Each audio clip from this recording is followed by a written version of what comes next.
शुक्लाम्बरधरं विष्णुं शशिवर्णं चतुर्भुजं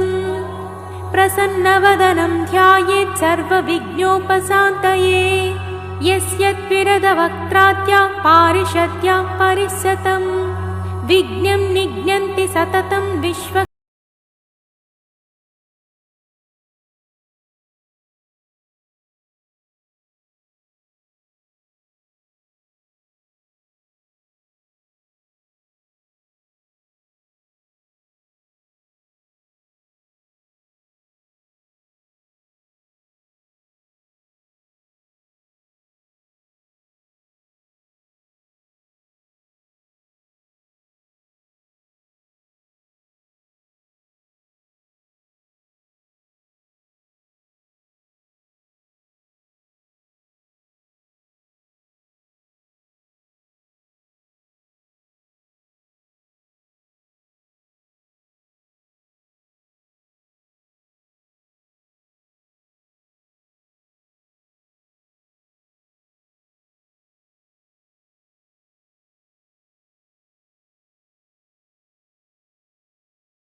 सिद्धः सिद्धः सर्वादिरच्युतः वृषा कपिरमेयात्मा सर्वयोगविनिसृतः वसुर्वसुमनः सत्यः समात्मा संमितः समः अमोघः पुण्डरीकाक्षो वृषकर्मा वृषाकृतिः रुद्रो बहुशिरा बभ्रुर्विश्वयोनिः शुचिस्रवाः अमृतः शाश्वतस्थाणुर्वरारोहो महातपाः सर्वगः सर्वविद्भानुर्विश्वक्सेनो जनार्दनः वेदो वेदविदव्यङ्गो वेदाङ्गो वेदविक्तविः लोकाध्यक्षः सुराध्यक्षो धर्माध्यक्षः कृताकृतः चतुरात्मा चतुर्व्यूहश्चतुर्धंष्ट्रश्चतुर्भुजः भ्राजिष्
उद्भवः सुन्दरः सुन्दो रत्ननाभः सुलोचनः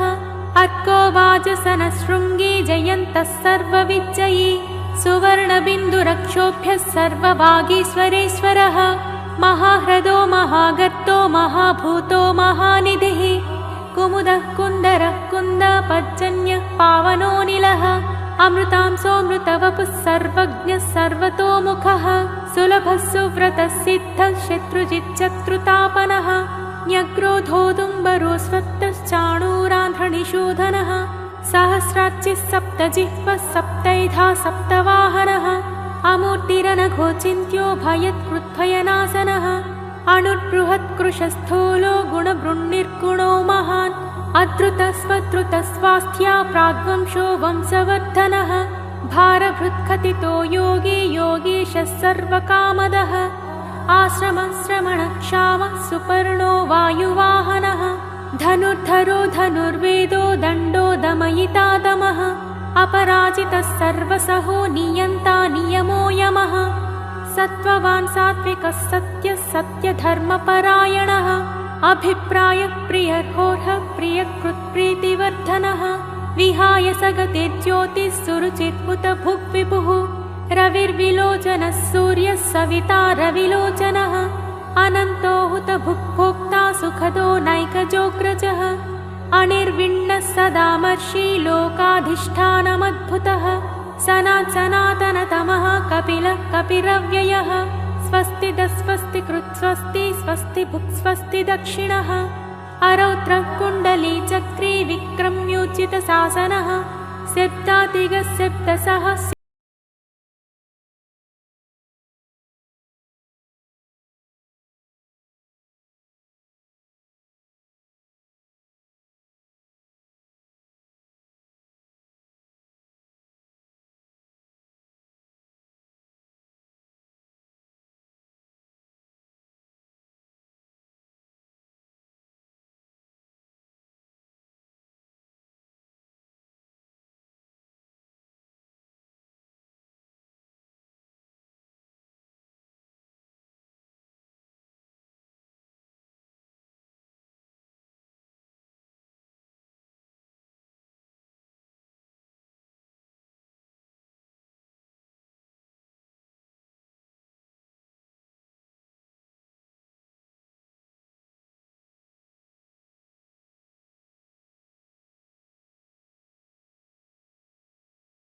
घोरेषु च व्याधिषु वर्तमानाः सङ्कीर्त्य नारायणशब्दमात्रं विमुक्तदुःखा सुखिनो भवन्ति। कायेन वाचा मनसेन्द्रियर्व्या बुद्ध्यात्मना वा प्रकृते स्वभावात् करोमि यद्यत् सकलं परस्मै नारायणायेति समर्पयामि।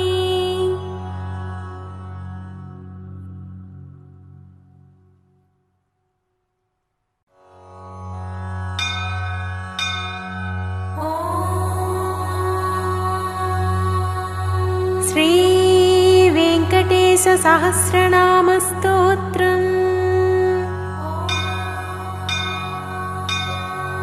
श्रीवसिष्ठ उवाच भगवन् केन विधिना नामभिर्वेङ्कटेश्वरम् पूजयामास तं देवं ब्रह्मा तु कमलैः शुभैः। पृच्छामि तानि नामानि गुणयोगपराणि किम्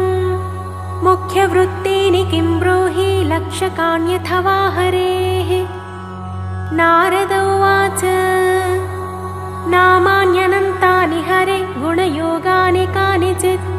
मुख्यवृत्तीनि चान्यानि लक्षकाण्यपराणि च। परमार्थैः सर्वशब्दैरेको ज्ञेयः परः पुमान् आदिमध्यान्तरहितः स्वव्यक्तोऽनन्तरूपभृत्। चन्द्रार्कवह्निवाव्याद्या ग्रहक्षाणिनभोदिशः अन्वयव्यतिरेकाभ्यां सन्ति नो सन्ति यन्मतेः।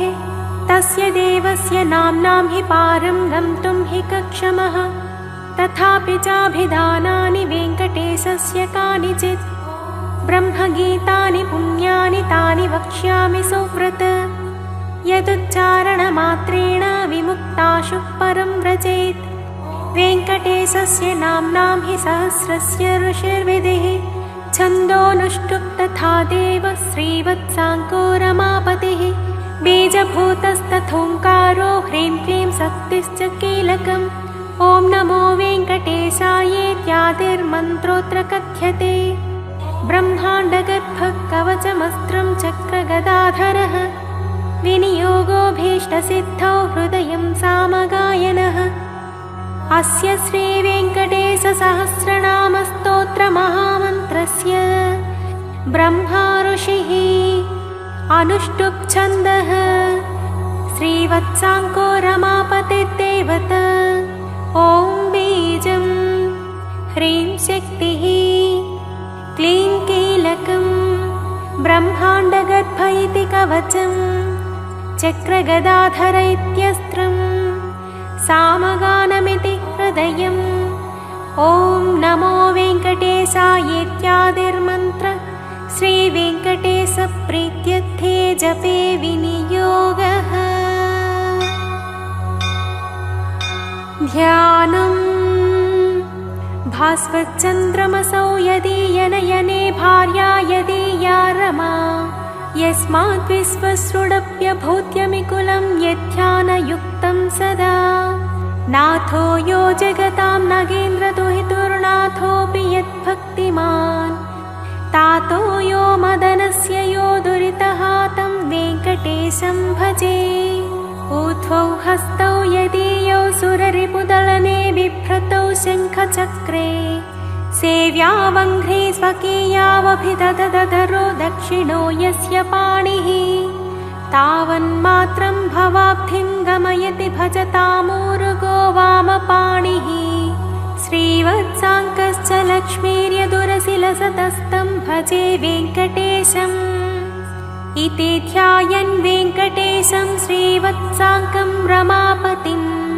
वेङ्कटेशो विरूपाक्ष इत्यारभ्य जपेत्क्रमात्।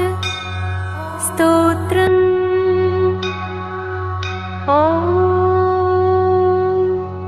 वेङ्कटेशो विरूपाक्षो विश्वेशो विश्वभावनः विश्वसृट् विश्वसंहर्ता विश्वप्राणो विराड्वपुः शेषाद्रिनिलयो शेषभक्तदुःखप्रणाशनः शेषस्तुत्यः शेषसायी विशेषज्ञो विभुस्वभूः। विष्णुर्जिष्णुश्च वद्विष्णुरुत्सहिष्णुः सहिष्णुकः भ्राजिष्णुश्च ग्रसिष्णुश्च वद्विष्णुश्च भरिष्णुकः कालयन्ता कालगोप्ता कालान्तकोऽखिलः कालगम्यः कालकण्ठवन्द्यः कालकलेश्वरः शम्भुः स्वयम्भूरम्भोजनाभिस्तम्भितवारिधिः अम्भोधिनन्दिनी जानि सोनाम्भोजपदप्रभः कम्बुग्रीवः शम्बरारिरूपः शम्बरजेक्षणः बिम्बाधरो बिम्बरूपी प्रतिबिम्बक्रियादिगः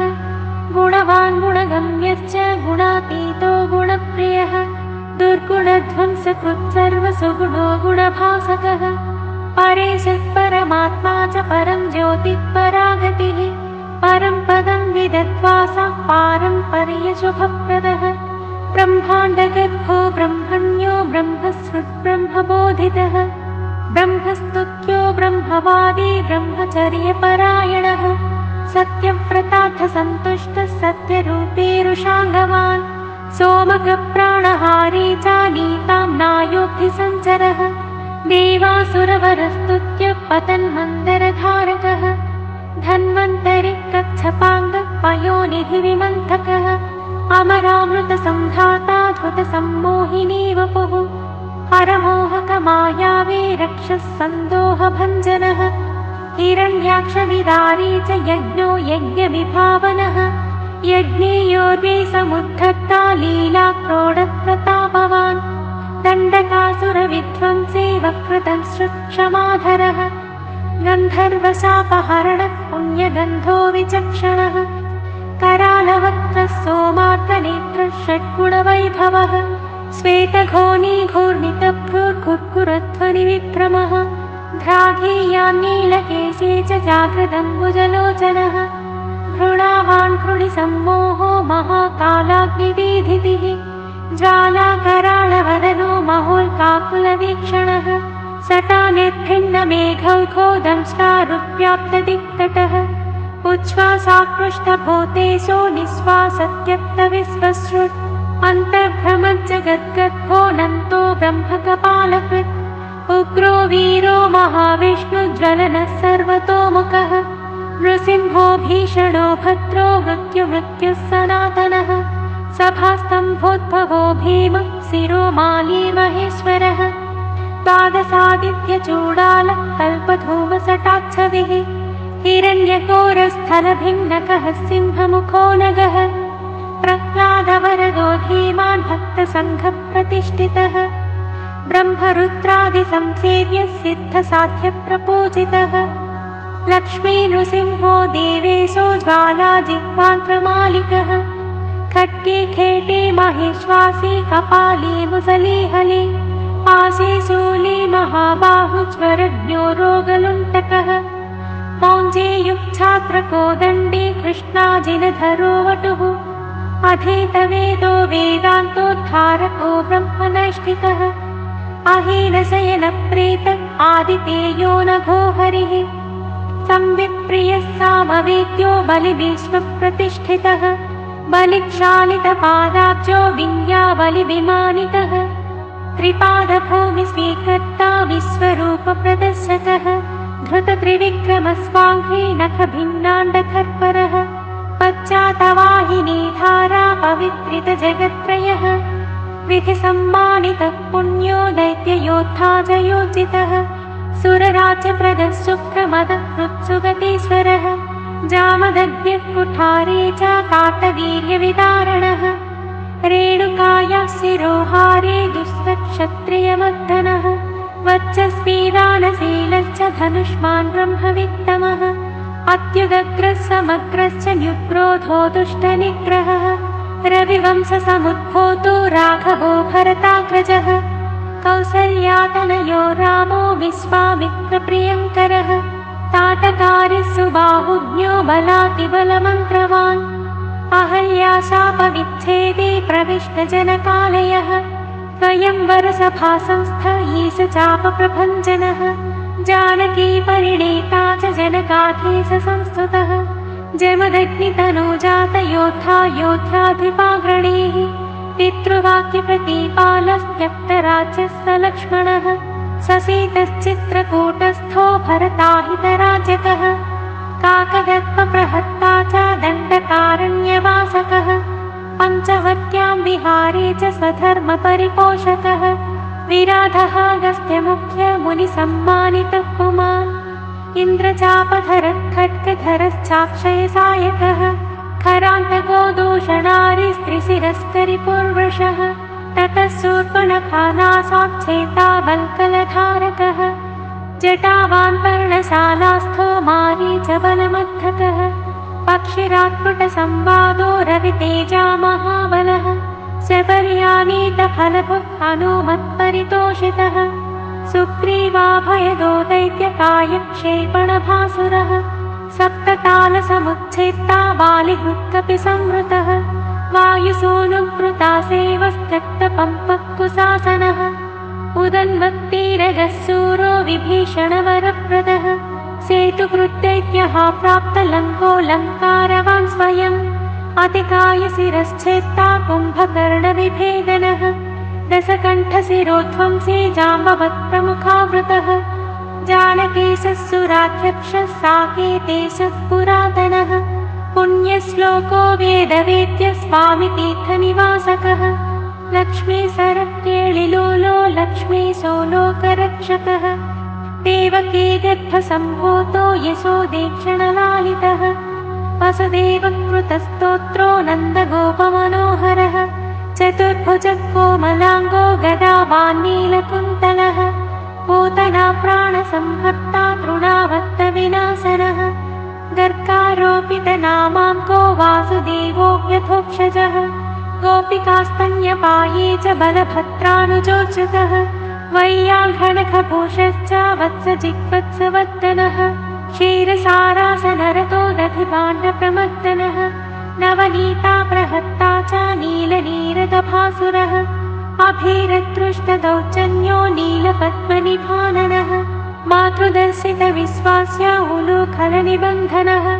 नलकूबरशापान्तो गोधूलिचुरिताङ्गकः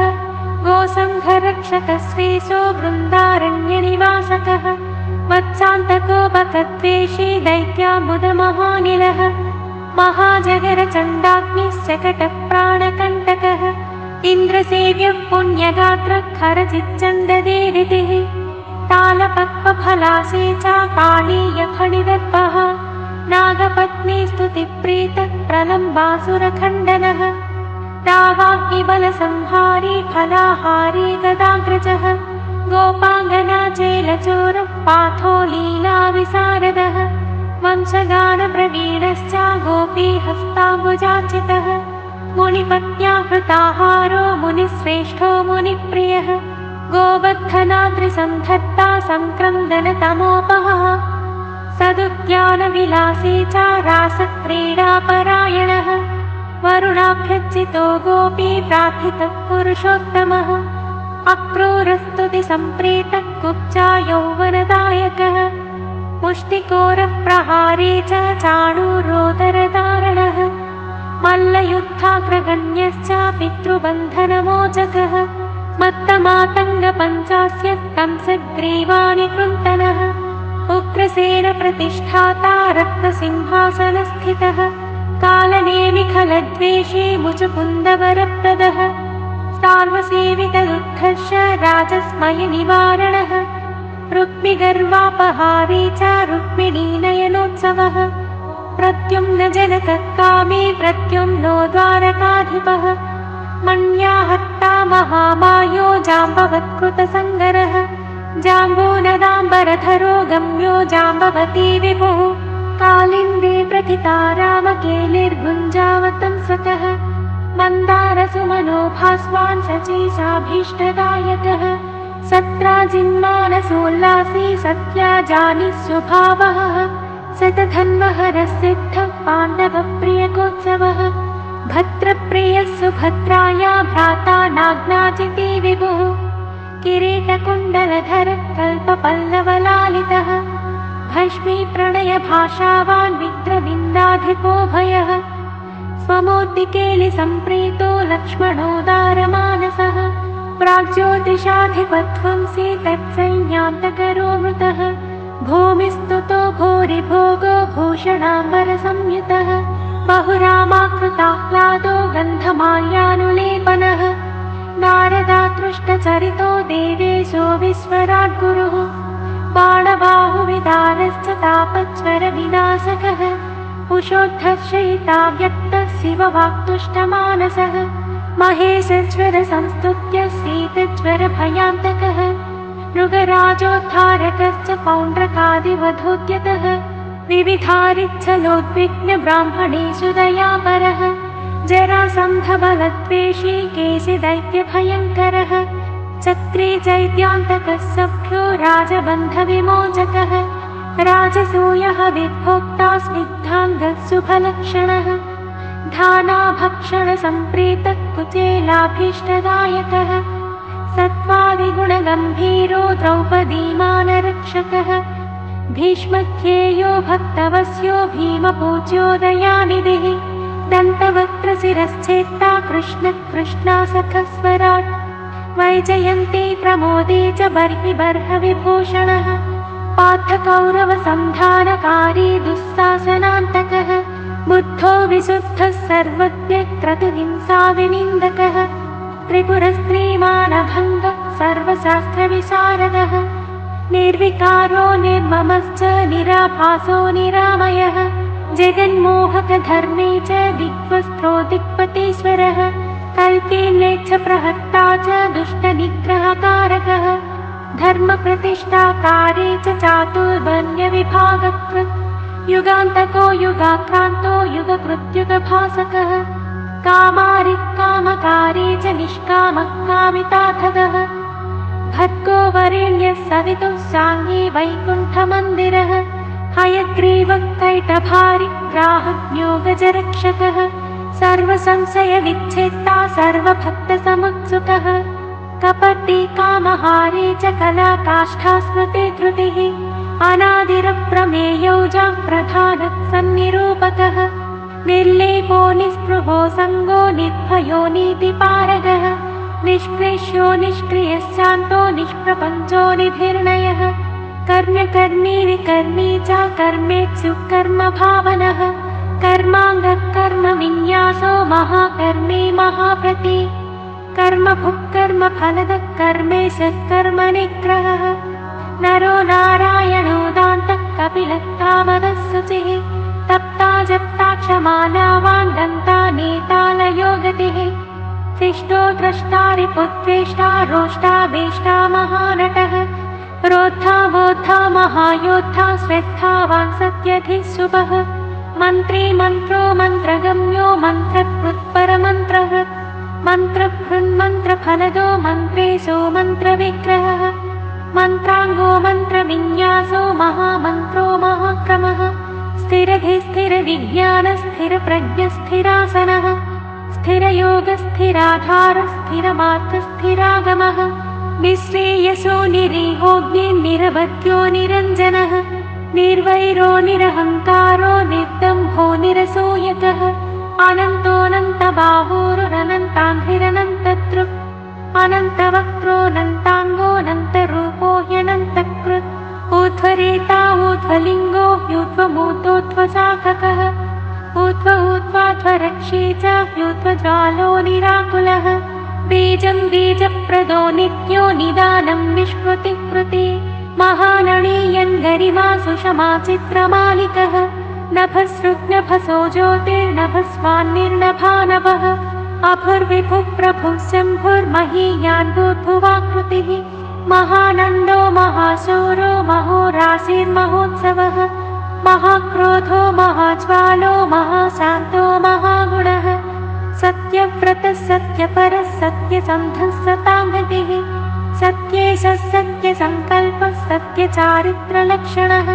अन्तश्चरो ह्यन्तरात्मा परमात्मा चिदात्मकः रोचनो रोचमानश्च साक्षी सौरिज्जनातनः मुकुन्दो नन्दनिष्पन्दः स्वर्णबिन्दुः पुरन्दरः अरिन्दमः समन्दश्च कुन्दमन्दारहासवान् स्यन्दनारूढचन्दाङ्गो ह्यानन्दीनन्दनन्दनः अनसूयानन्दनो त्रिनेत्रानन्दः सुनन्दवान् शङ्खवान् पङ्कजकरः कुङ्कुमाङ्को जयाङ्कुशः अम्भोजमकरन्दाढ्यो निष्पङ्को गरुपङ्किलः इन्द्रश्चन्द्ररथश्चन्द्रोतिचन्द्रश्चन्द्रभासकः उपेन्द्र इन्द्रराजश्च वागीन्द्रश्चन्द्रलोचनः प्रत्यक्पराक्परं धाम परमार्थः परात्परः अपारवाक्पारगामी पारवारः परावरः सहस्वानद्धदाता च सहनः साहसी जयी तेजस्वी वायुविशिखी तपस्वी तापसोत्तमः ऐश्वर्योद्भूतिकृद्भूतिरैश्वर्याङ्गकलापवान् अम्भोधिसायी भगवान् सर्वज्ञः सामपारगः महायोगी महाधीरो महाभोगी महाप्रभुः महावीरो महातुष्टिर्महापुष्टिर्महागुणः महादेवो महाबाहुर्महाधर्मो महेश्वरः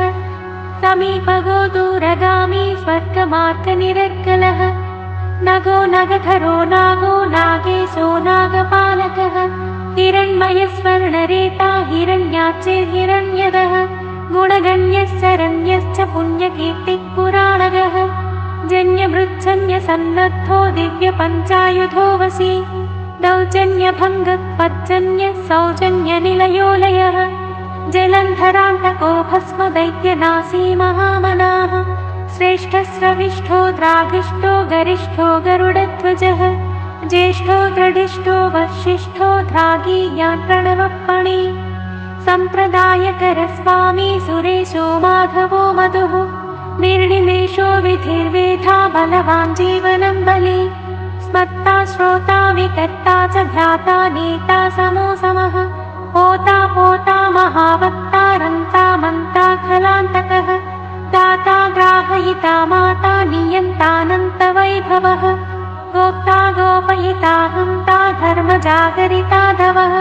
कर्ता क्षेत्रकरक्षेत्रप्रदक्षेत्रज्ञात्मवित् क्षेत्री क्षेत्रहर क्षेत्रप्रियक्षेमकरो मरुत् भक्तिप्रदो मुक्तिदायी शक्तिदो युक्तिदायकः शक्तियुग्मुक्तिकस्वत्वी सूक्तिराम्नाय सूक्तिगः धनञ्जयो धनाध्यक्षो धनिको धनदाधिपः महाधनो महामानी दुर्योधनविमानितः रत्नाकरो रत्नरोचे रत्नगर्भाश्रयः शुचिः रत्नसानुनिधिर्मौळिरत्नभारत्नकङ्कणः अन्तर्लक्ष्योऽन्तरध्यासी चान्तर्ध्येयोजितासनः अन्तरङ्गोदयावांशह्यन्तर्मायो महाणवः सरससिद्धरसिकसिद्धिः साध्यः सदा गतिः आयुप्रदो महायुष्मानच्चष्मानोषधीपतिः अष्टश्रीरष्टभागोष्टककुप्याप्तयशो वृति अष्टापदः सुवर्णाभो ह्यष्टमूर्तिस्त्रिमूर्तिमान् अस्वप्नस्वप्नगस्वप्नः सुस्वप्नफलदायकः दुःस्वप्नध्वंसकोद्वस्तदुर्निमित्तः शिवङ्करः सुवर्णवर्णः सम्भाव्यो वर्णितो वर्णिसम्मुखः सुवर्णमुखरीतिरशिवध्यातपदाम्बुजः दाक्षायणीव च स्तुष्टो दुर्वासो दृष्टिगोचरः अम्बरीषव्रतप्रीतो महाकृत्तिविभञ्जनः महाभिचारकध्वंसी कालसर्पभयान्तकः सुदर्शनः कालमेघश्यामः श्रीमन्त्रभावितः हेमाम्बुजसरस्नायी श्रीमनोभाविताकृतिः श्रीप्रदत्ताम्बुजस्रग्वी श्रीकेळि श्रीनिधिर्भवः श्रीप्रदो वामनो लक्ष्मीनायकश्च चतुर्भुजः सन्तृप्तस्तर्पितस्तीर्थस्नातृः सौख्यप्रदर्शकः अगस्त्यस्तुतिसम्पृष्टो दर्शिताव्यक्तभावनः कपिलाचित्कपिलवान् सुस्नाताघविपाटनः वृषा कपिस्वामी मनोन्तस्थितविग्रहः वह्निप्रियोत्थसम्भाव्यो जनलोकविधायकः वह्निप्रभो वह्नितेजा शुभाभीष्टप्रदो यमी वारुणक्षेत्रनिलयो वरुणो वारणाचितः वायुस्थानकृतावासो वायुगो वायुसंहृतः यमान्तकोऽभिजननो यमलोकनिवारणः यमिनामग्रगण्यश्च संयमीयमभावितः इन्द्रो ज्ञानसमीपस्थः इन्द्रदृग्विषयप्रभुः यक्षराट्सरसीवासो यक्षय्यनिधिकोशकृत्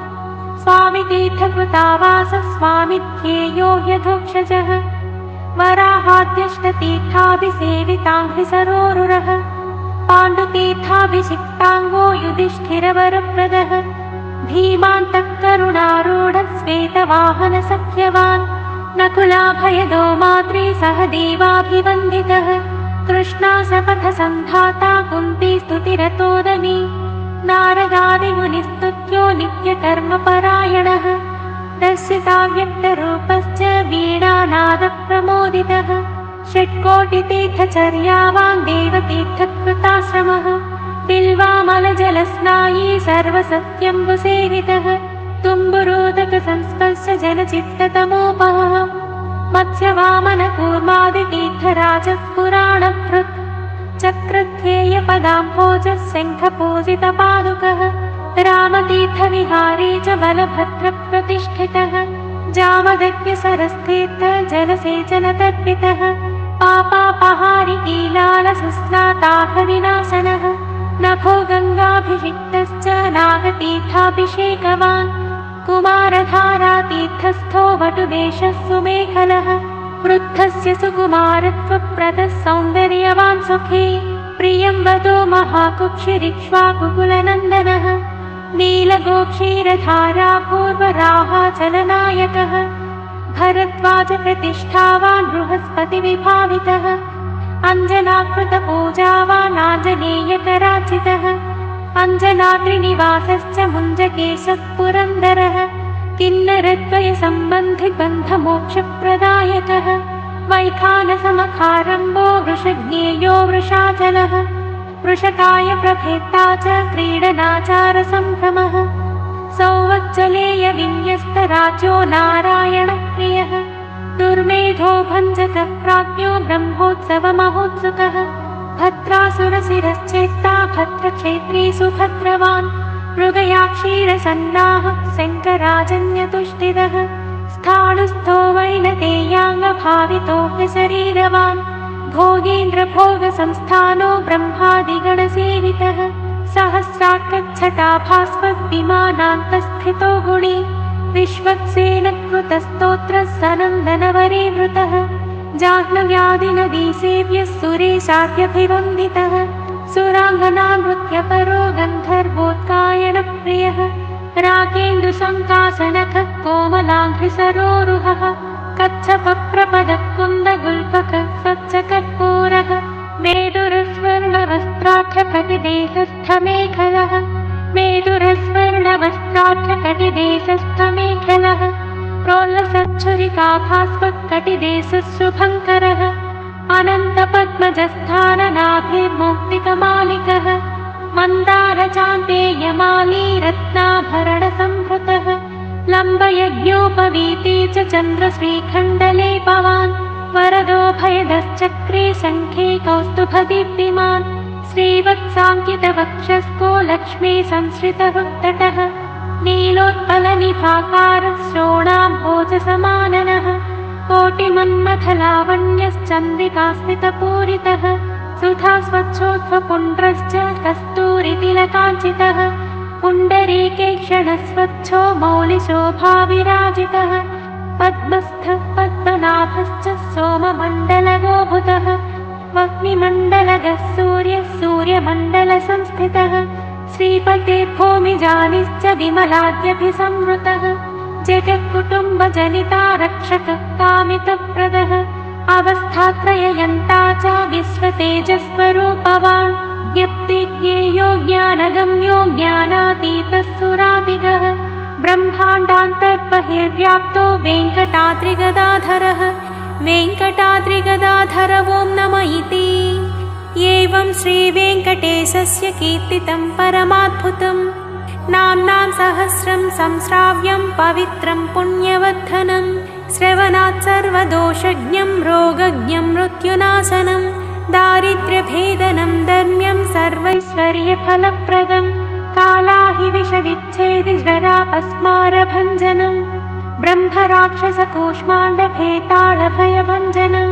विद्याभिलाषे विद्यावान् धनार्थी धनवान् भवेत् अनन्तकल्पजीवी स्यादायुष्कामो महायशाः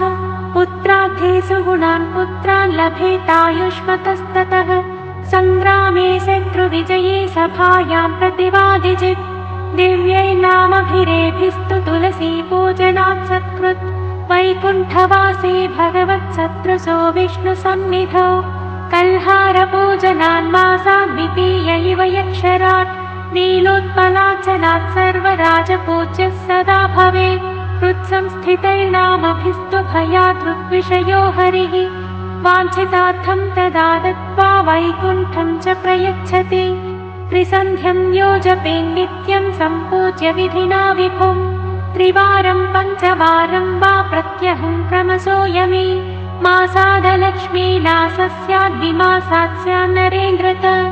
त्रिमासान् महदैश्वर्यं ततः सम्भाषणं भवेत् मासं पठन्यो न कर्मपूर्तिं च समवाप्नुयात् मार्गपृष्ठश्च सन्मार्गं गतस्वस्वं स्वकीयकं चाञ्चल्यचित्तो चाञ्चल्यं मनस्वास्थ्यं च गच्छति आयुरारोग्यमैश्वर्यं ज्ञानं मोक्षं च विन्दति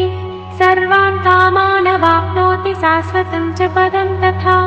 सत्यं सत्यं पुनः सत्यं सत्यं सत्यं न संशयः। इति श्रीब्रह्माण्डपुराणे वसिष्ठनारदसंवादे श्रीवेङ्कटाचलमाहात्म्ये श्रीवेङ्कटेशसहस्रनामस्तोत्रं समाप्तम्।